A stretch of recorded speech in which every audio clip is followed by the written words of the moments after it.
Maayong adlaw katawhan sa Dios sa Archdiocese sa Osamis, sa ngalan sa tong talahuron nga Arsobispo, Archbishop Martin Sarmiento Humuwa Didi, ug uban sa mga kahugpungan sa mga kaparian sa tibok lokal nga simbahan sa Osamis. Kini inyong amigo og higala, Father Mark Julius Casaba sa Monte. Magahatod og pamalandong ninyo karong adlaw karon nga Huwebes, sulod sa ikaunom nga Domingo sa Pasko sa pagkabanhaw. Mayo 14, 2026. Mga igsoon, ang ebanghelyo na atong pagabasahon o pamalandungan karon atong pagakutluon sa ebanghelyo sumala ni San Juan.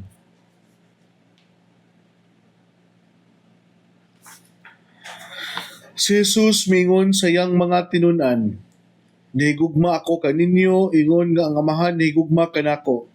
Pabilin kamo sa kong gugma. Kung tumanon ninyo ang akong mga sugo, magapabilin kamo sa kong gugma, ingon nga ako nagtuman sa mga sugo sa akong Amahan o nagpabilin sa iyang gugma. Gisultihan ko kamo niini aron mabatunan ninyo ang akong kalipay ug mahingpit ang inyong kalipay. Kini mo ang akong sugo, paghigugmaay kamo.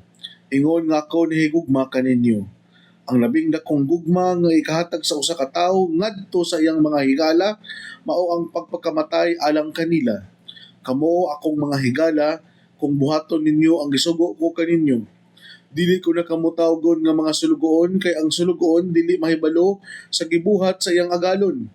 Hinunua, tawgon ko kamo nga akong mga higala kay gisultihan ko man kamo sa tanan nga nadungog ko sa akong Amahan. Dili kamo mao nagpili kanako, ako ang nagpili kaninyo. O gipili ko kamo aron manglakaw ug mamungag daghan. Mga bunga nga mulungtad busa ihatag kaninyo sa Amahan bisan unsay inyong pangayoon kaniya sa akong ngalan. Kini mao ang isugo ko kaninyo, paghigugmaay kamo."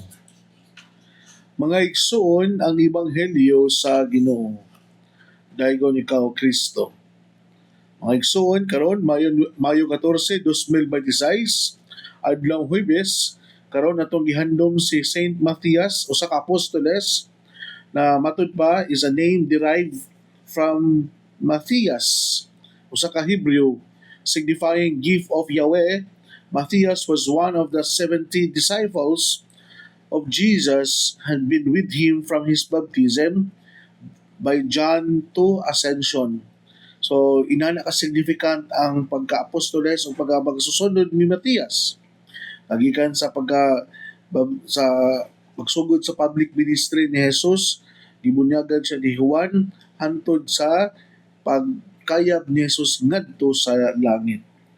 So, mga igsoon gud ni Kristo, karon usab atong gisaulog ang death anniversary ni Reverend Father Edmond Bail, SSC, usa ka Columbanong pari. Tuguton ninyo ako sa paghatag og mga pahimangno or reminder sa ato ang mga activity o kalihukan sa ato ang Archdiocese karon Mayo 14, 2026, adlaw Huwebes, at sa may alas 8 sa buntag diya sa San Isidro Labrador, Tudela, ay ipahigayon nato ang Feast Mass or Pontifical Mass nga gipanguluhan sa to ang mahal na Arsobispo Archbishop Martin Sarmiento Humuwa Didi. So giimbitaran nako ang tanang mga katawhan sa Dios, mga kasilinganang mga municipality, mga mamistahay, mga pamilya nga muduyog ambit kita sa kapistahan sa taga Tudela nga gipanguluhan sa ilang kura paroko, Father Dodong Palma. So happy Pesta, San Isidro Labrador. Viva San Isidro. Alas 8 no, ato ang uban sa mga kaparian usab sa Archdiocese na punta nga magdugog kita, muadto kita, magkahiusa kita, mga katawhan sa Dios, mga parokyano, mga magtutuo, mga devotee sa San Isidro. Dayon ug mausab Mayo 15, 2026, adlaw Biyernes, sa may alas 9:30 sa kabuntagon dito sa Fiesta Mass sa Calamba. Sa panguluhan sa tuang Kura Paroko, Father Diding Aguilar Jr., nga panguluhan usab sa Pista Misa Pontifical Mass ato ang mahal na Arsobispo Archbishop Martin Sarmiento Humuad.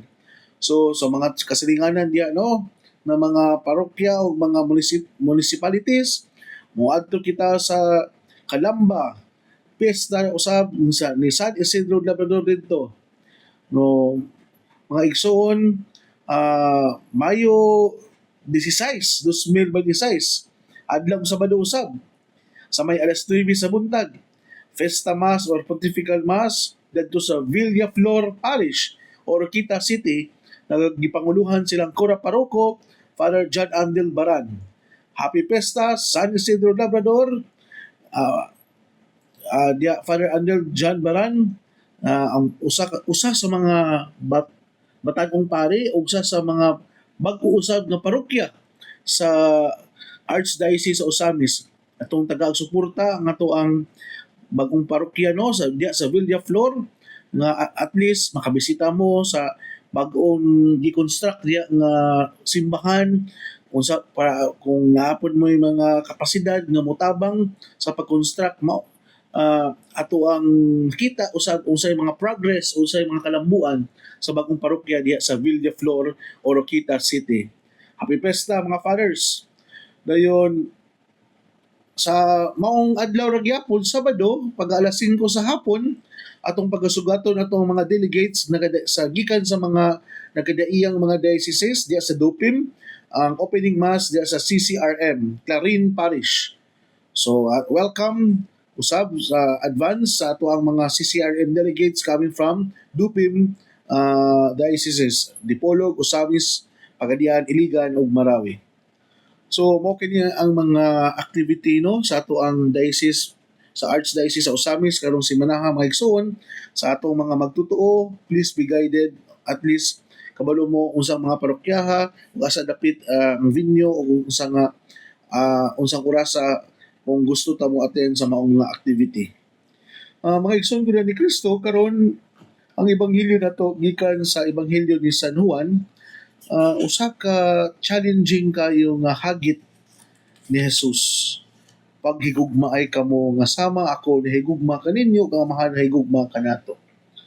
Ano bitong word nga gugma matud pa ni Pope Benedict XVI sa iyang encyclical letter na Deus Caritas Est is one of the terminology nowadays the most abused and misused na pulong because we can use the word love but different connotations and meaning. For example, I love to attend Mass, which is quite different from I love pickleball.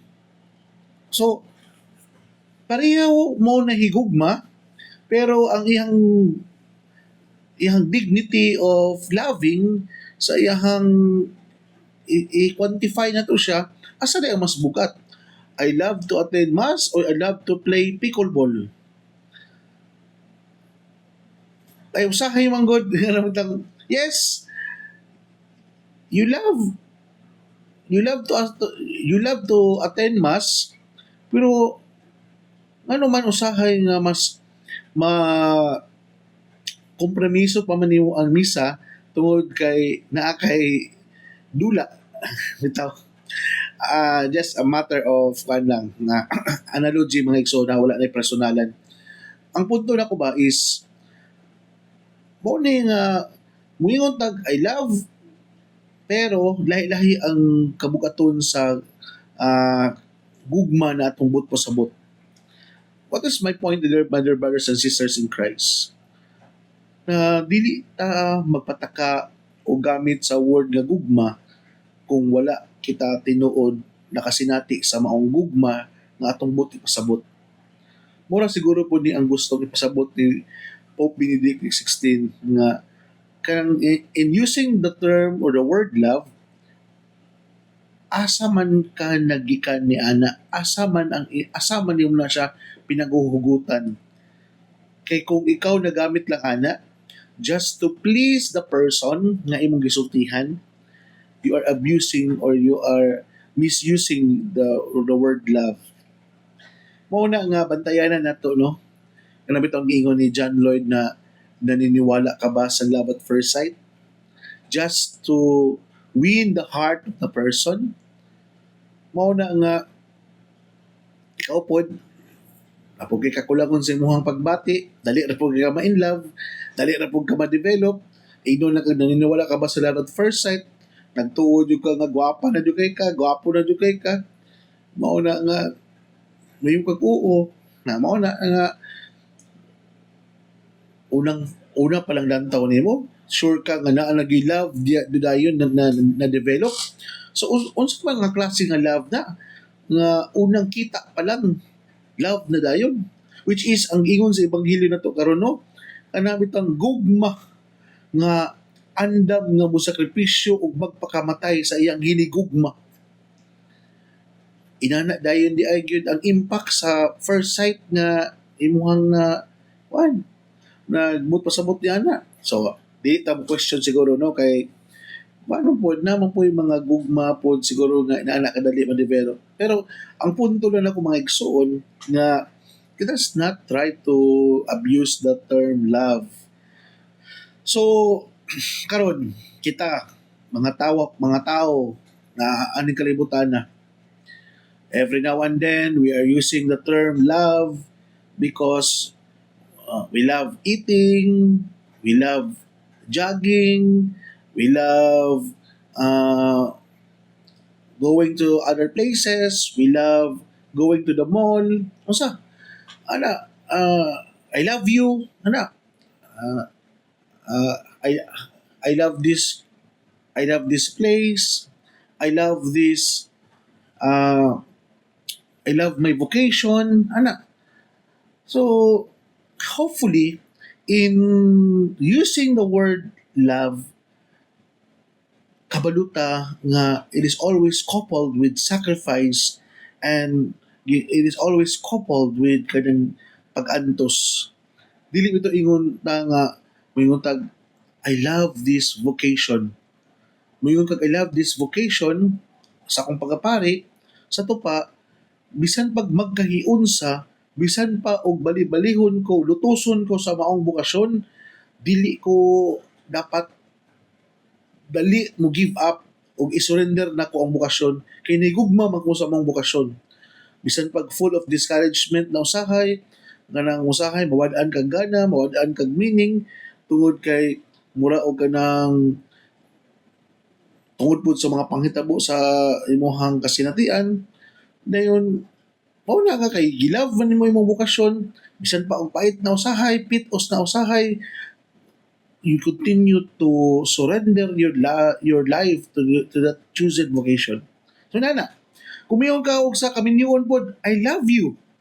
So sa mga magtiayon unta karon kanang moingon tag I love you, kana bitaw na inyong gihala diha sa matag usa diha sa altar panahon sa inyong kasal.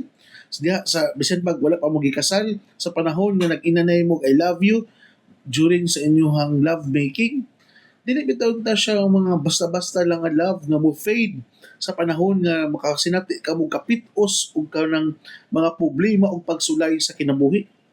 Usa ka gugma nga molungtad tungod kay dili man siya nagikan sa tawhanon nga gugma kundi ato mang gi-mold o ato man siyang gisuon gikan sa gugma sa Dios nga gugma nga mo sakripisyo ug mo antos. Mga igsuon, hinaot pa unta. Sa atong pagpadayon nato sa ato ang kinabuhing kalibutanong panaw, ang gugma na gitudlo ni Jesus atong makatunan. Ang gugma na gitudlo ni sa Ginoo nga andam siyang mo sakripisyo sa iyahang mga higala o dili na niya tawgon nga mga sulugoon ang iyang mga higala kay ihanang tawgon ng mga friends.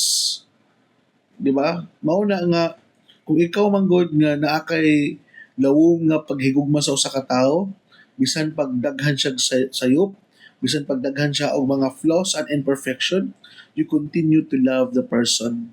You continue to accept the person. Pero kung kanang tawhana layo kayo sa imong dughan, bisan pa og daghan siya mga nindot na binuhatan, Lisod jud kay nimo pangitaon ang iyang mga iyang nindot ug ang iyang sayop ra gyud ang mo makita. Pero ang kanang duol sa imong dughan, bisan pagdaghan na og sayop nga nabuhat, ang iyang nindot ra gyapon ang makita. So kung inana na the way no nga mo love no sa matag usa no, we learn to love the unlovable. Dali ra kita makapasaylo. Ang atong tolerance and understanding sa kasaypanan sa matag usa, dili inana ka short views, dili inana ka kitid, kun dili grabe mo expand yun ang ato ang pagsabot sa matag usa, kay wala man ta nagamit lang sa tong tawhanon nga paghigugma o pagsabot, kundi nakat-on man kita gikan sa Dios. Mga igsoon, naghiskot kita og gugma karong adlaw. Hinaot mo unta nga sa atong paghigugma sa matag usa, ang usa ka gugma nga gitudlo sa atong Ginoo nga dili ana kundi kita usab gipakamatyan niya dito sa krus ug iyang gihalad iyang kaugalingon tungod og alang sa atong kaluwasan. Ang ihang paghalad biya sa iyang kaugalingon dili biya para lang sa mga pipila ka mga buutan, dili lang biya para lang sa mga deserving and worthy nga luwason, kundi para biya sa tanan, encompassing biya. Wala biya siya gipili. Wala ba siya giingon nga, kamura ko ang luwason, di kamura yung mutuon na ako, kamura yung buutan. No. Ang ihang pagluwas sa katawhan sa Diyos, sinners and saints, believers and non-believers, are gitawag nato og recipient sa redemption na gihihalad sa amahan pinaagi diha siyang anak through Jesus Christ. Inana unta po ang atong pahigugma aning kalibutan. Dili ta mamili, dili ta kanang kinsa lang atong gusto, dili lang ta magpabilin diya sa tawhanon nga standard sa gugma, kundi makat-on kita sa gugma nga gitudlo ni Kristo. It is more easier said than done, but it is the most kanang perfect assignment nga angay natong solusyonan every day, every moment, mintas nata ang kalibutan. Mga igsoon, samarad na kayo ang kalibutan. Kung atong lantawon karon ang atong nasod, labi na ang Pilipinas, wala na gugma sa matag usa. Kay gusto na lang yun ang pagbalos, ang gusto na lang yun ang personal na interes, ang gusto na lang yun kung unsaon nila pagbutang sa ilang kaugalingon diha sa mga tagsa-tagsa ka mga posisyon. Nawala na ang gugma, nawala na ang respeto. Kaya gusto na lang yun nato kung unsa na lang yun atong makuha. Parehara ba ito mga tao, parehara ba ito mga Pinoy, parehara mo nga lumalabay aning kalibutan na. Ano man yun, harsh man yun kay kita. Ano man yun yan, at gusto man yun nato, dalion ang tanan. Muagit ang proseso. Mga igsuon, ang ato ang kalibutan karon labi na ang nasod nga Pilipinas, malibog na ta kung unsa ang isyu nga angay nato atubangon. Nagikan pa ta sa mga health concern tong COVID, sundan na po karon ganing mga corruption, sundan na po aning mga tiwali ng mga government nato officials, malibog ta kung unsa ba gyud ang angay nato atubangon. So kung kinila unta bitaw nga ato ang gamitan og kanang genuine love, kanya gyud kanang ang paghatag nato og kanang treatment sa matag usa bisan pag kanang tawhanan na sayop kanang out of due respect and love. Dili na to perminti idaan sa kanang haras-haras. Kay ngano man mag-cause ana is kana bitong cripple effect na siya na harsh kay imong pag-treat ani karon nga sitwasyon. Kung mabali na po bitaw ang sitwasyon, mobalos na po ng imong gibuhatan na ana. So mao na nga ang chain of pain, the chain of suffering, di gyud mahuman. Kay ngano man, kinaaman ang desire to revenge, naaman ang desire nga mobalos. Kung giunsa ko nimo karon, maabot ra pud ang panahon nga balusan ta ka. Ana ba? Mao man guni ang ako nakita nga personal observation ako mga igsoon na nahitabo sa tuwang kalibutan karon nga kana bitang walay katapusang pagbalos. Kay karon ako gidaog-daog ko nimo, moabot ra pud ang panahon nga ako na puy makabalos nimo. Mauna nga wala agi kahumanan ang kanang kagubot na ato ang hayaguman karon sa ato ang nasod labi na sa Pilipinas. Mga igsoon, hinaot mo unta, we always bear in mind, lumalabay ra taning kalibutan na. Dili kay taon-ta magpadala sa atong gibati nga mura ta og kana bitong kita gusto gid nato nga kita gyud mudaog aning kalibutan na. Wala biya. Wala ba yung bulungtad aning kalibutan na. Mga matay na biya ang tanan. Mintas buhi pa ta. Let us always foster love and positivity. I-foster nato ang pagsabot o respeto sa matag usa. Kay mao maguni ang kailangan nato. Mao maguni ang gusto sa tao nga mabati niya ba nga girespeto iyang dignidad, girespeto iyang pagkatao, ug girespeto ang iyang pagkasya. Kung inani bitaw ang atong ipabati sa matag usa, ang katong tao pod nga bisan pa og unsa siya ka makasasada, murid kabalo siya mo respeto pod ngadto sa uban. Mao maguna nga nawala ang respeto sa matag usa kay nabati ang pod niya nga siya mismo wala respetuha. Ana ba mapagan ba magkunik-kunik bitaw anong mo respeto man ko sa uban wala kay ko respetuha gani ana ba. So mao na mga igsoon, wala mao na nga tinuod nga mawala ang respeto mawala usab ang gugma sa matag usa. Awang pagtimbaya no sa tanan natong mga kaparian nga nagsaulog silang pesta. Viva San Isidro Labrador diha ni Father Dodong Palma na pontifical mass niya karon, ugma usab diha ni Father Diding Aguilar na pontifical mass niya ugma, o sa karong Sabado pontifical mass usab diha ni Father John Andel Baran. Tugutin niyo ako na atong i-congratulate o i-welcome nato diha sa Don Victoriano atong umaabot nga bagong pari diha sa Don Vic si Father Jerry Tautuan, no?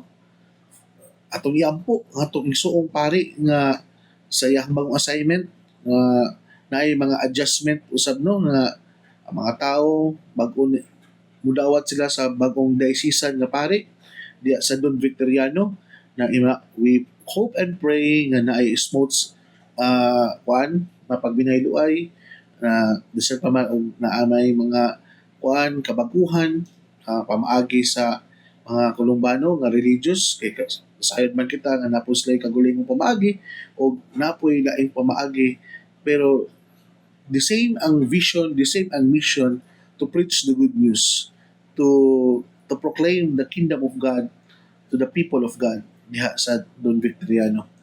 So stay strong and we pray for you, Father Jerry, for your sa imong bagong mission na imuhang giatubang karon diha sa Don Vic. Ato siyang ihatod karong May 18 o gi-install siya sa iyang pagkakura paroko pagka May 22. Mga igsoon, dinhi lang kutob, ayo kamog kalimot na ang pulong sa Dios angay gayud nga pamation o paningkamutan nato nga mapuy-an. Wala lang tao nga ningkamot magpuyo sa pulong ni Jesus, sama siya sa usa ka kahoy nga gitanumdaplin sa sapa, kansang ang dahon dili gayud malaya, ug timpo sa tingmo nga mohatag siya maayong mga bunga. Hinaot pa unta na kining tanan natong nadungog ug gipamalandungan, makatabang kanato sa pagkinabuhi nga balaan. Na mao'y magdala kanato sa tuwang gitinguha o padulngan ang gingharian sa langit ang gipangandoy sa matag binunyagan.